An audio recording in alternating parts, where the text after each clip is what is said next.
Oke, sekarang kita bahas pemantulan cahaya.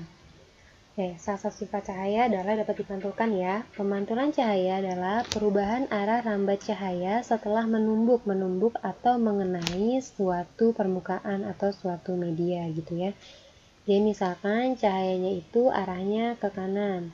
Lalu setelah terpantul terkena cermin, maka cahaya itu akan terpantul ke arah sebaliknya, ke kiri.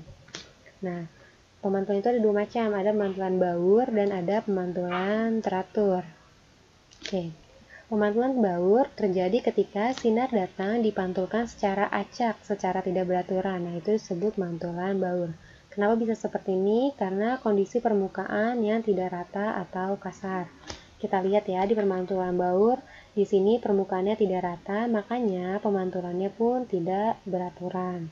Nah, contohnya ketika ada sinar datang yaitu terpantul di jalan raya atau terpantul di tembok. Nah, pokoknya permukaan yang kasar menyebabkan pemantulan baur.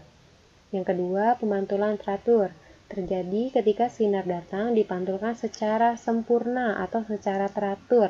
Kita lihat gambarnya. Karena permukaannya halus, tidak seperti permukaan yang baur, maka dipantulkannya pun secara teratur, secara sempurna. Nah, ini contohnya adalah ketika kita bercermin. Oke, berikutnya kita akan bahas hukum Snellius, yaitu hukum tentang pemantulan cahaya. Dikemukakan oleh Wilbert Snellius. Hukum Snellius yang pertama, sinar datang, garis normal, dan sinar pantul terletak pada satu bidang datar. Jadi ini gambarnya ya, di mana sinar datang, yang ini, lalu garis normal yang ini yang putus-putus, dan sinar pantul pasti terletak di satu bidang yang sama. Nah, lalu di sini keterangan gambarnya bisa kita lihat ada yang namanya N. N adalah garis normal. Garis normal ini selalu tegak lurus terhadap bidang pantulnya. Selalu ingat ya, selalu tegak lurus.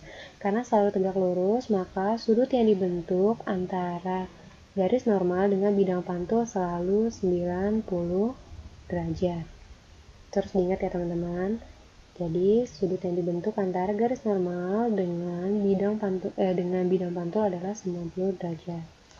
Lalu ada theta I bacanya, theta I, yaitu theta I adalah sudut datang, yaitu sudut yang dibentuk oleh sinar datang dan garis normal. Lalu ada theta R adalah sudut pantul, yaitu sudut yang dibentuk antara sinar pantul dengan garis normal. Hukum yang kedua berbunyi theta I sama dengan theta R. Jadi nilai theta I selalu sama dengan theta R. Tapi ini hanya berlaku di pemantulan sempurna. Seperti itu.